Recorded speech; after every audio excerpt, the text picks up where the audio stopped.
Hi, I'm Karlee Porter. I'm an artist, a business owner, and sometimes I am a competitive quilter. I've competed in a few different competitions and I've even won some ribbons along the way, and this year I wanted to really step up my game in 2018 and show you one of my most favorite show quilts that I've ever made, called the Royal Huntress. But when I first started this quilt, the conception actually took place back in 2016, and I had been working on it basically all summer of 2016, all summer of 2017, and then finally 2018 it was ready in time for Houston International Quilt Festival's competition. I wanted to make this video to take you through the entire process of how this quilt was made, from the very conception all the way to when I sewed on the very final bead. So when I first started the quilt, I had been dabbling in using custom printed fabric for a little while now, and I really wanted to see what I could do for a competition quilt using a whole cloth piece of fabric that was custom printed. I knew I wanted to do an owl, but I also knew that I wanted it to be perfectly symmetrical. So the first thing that I did was, on my iPad, I drew one half of the owl's body to get the shape and the form kind of down. I knew that later on I would be able to digitally manipulate it to get the other side of the owl to be perfectly symmetrical. So the first thing that I did was sketch out all the lines. After all of the initial sketching was done, I took it into Adobe Illustrator and vectorized every single line so that it would be nice and smooth and crisp.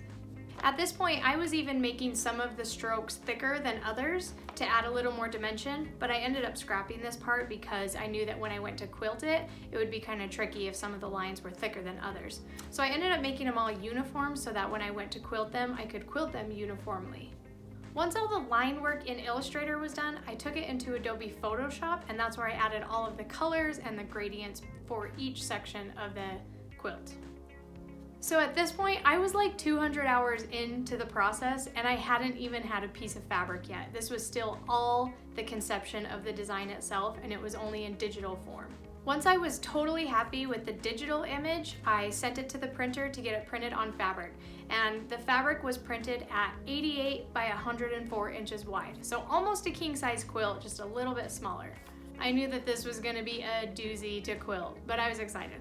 Finally, I got the fabric in the mail, and this was like Christmas morning to get this fabric. It was so awesome. The fabric was smooth and buttery and had the most vivid, rich colors that I could have hoped for. So taking it to the quilting machine was literally Christmas Day for me. And for the batting, I knew that I would have some areas of the quilt that would be left a little bit unquilted, and I wanted them to puff up. So what I ended up doing was using one layer of warm and natural batting and one layer of wool on top of that. So 2 layers of batting total to give it a really nice, super plump texture for the areas that I was gonna leave unquilted.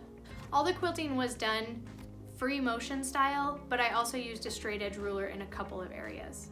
Underneath the owl's wings, where I did the blue wedged shape design, I used a 40 weight rayon from Sulky, and I really love how this played with the gradient of the fabric, because even though the thread was a single color, it seemed to change a little bit because the gradient background was changing. The thread almost seemed to get lighter as the background gradient got darker and darker. I thought that was just awesome. The green sun rays behind the owl's head were also quilted using a solid rayon thread and a straight edge ruler.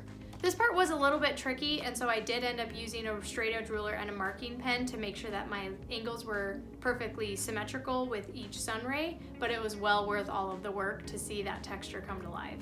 The silver perch as well as the gold ring were quilted using Sulky's metallic hollow shimmer thread. I chose to stitch super small little pebbles to give as much texture as possible. The organic curly vines were one of my favorite supporting elements of the quilt. I quilted with the same green thread used in the sun rays. I used a free motion quilting technique called contour lines, and the goal of this technique was to make it look as though the vines actually had a cylindrical dimension to them, almost an optical illusion where they were coming up off of the quilt. The striped top and bottom frames were extra tricky to quilt, even with 21 inches of quiltable throat space on my machine. The vertical stripes were even taller than that in some places, so it was a little more cumbersome because I had to advance my fabric back and forth to keep the quilting of each stripe a continuous line. I wanted them to have texture but not be too overstated, so I ended up quilting pebbles and zigzags in each stripe, just using a monofilament thread so that it would blend but also add the texture that I wanted. I really wanted each color of those stripes to really show up, and that monofilament thread just worked so great for that process. The navy outer borders were quilted using my signature Karlee curls. Because let's be real, no quilt of mine is ever finished without some Karlee curls in it. I used a beautiful dark teal thread that would blend in but also provide some sheen. Finally, and most importantly, came the quilting of the owl itself. I was so nervous to quilt this part, I can't even tell you. I knew that the way I digitized those black outlines meant that they were very, very thin, and this made my margin of error for quilting over them very slim. I used a black 40 weight rayon thread for this portion of the quilting as well, and I stitched every single black line at least twice and 3 times in some areas. Once all the quilting was done, it was time for the bling, and if you know me, you know that I love bling and shine and beads and crystals. I outlined almost everything on this quilt with beautiful metallic yarn, using a specialty couching foot. I especially loved using so many different colors of the metallic yarn in the framed stripes. It just felt like every color blended in so magically. I also wanted certain areas of the owl to stand out and be more prominent, so I outlined various motifs within the owl's body and wings. After the couching came the crystals and the beadwork. Every single crystal and bead on this quilt is genuine Swarovski crystal. There are over 2,000 crystals and beads adorning this quilt, and every single one was attached one at a time, and each hotfix crystal takes anywhere between 8 and 15 seconds to apply. You'll notice that every single crystal attached to the owl further reinforces its perfect mirror image. All of the strands of beads hanging from underneath the owl's wings were also sewn on by hand with a beading needle and monofilament thread.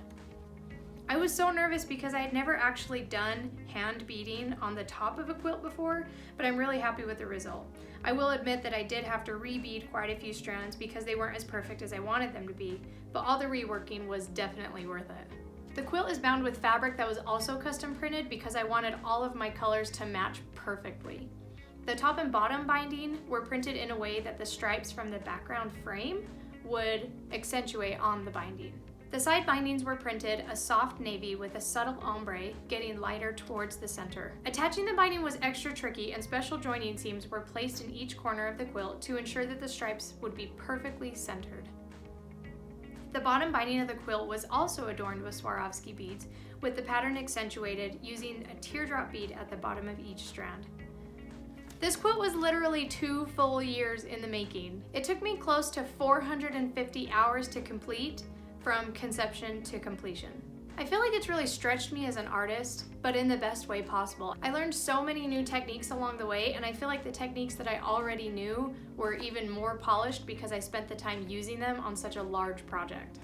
And there you have it, that's my quilt, the Royal Huntress.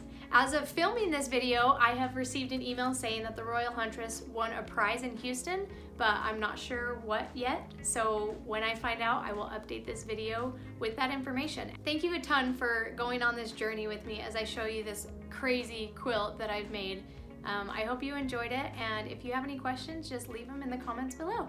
Thanks for watching, and happy quilting.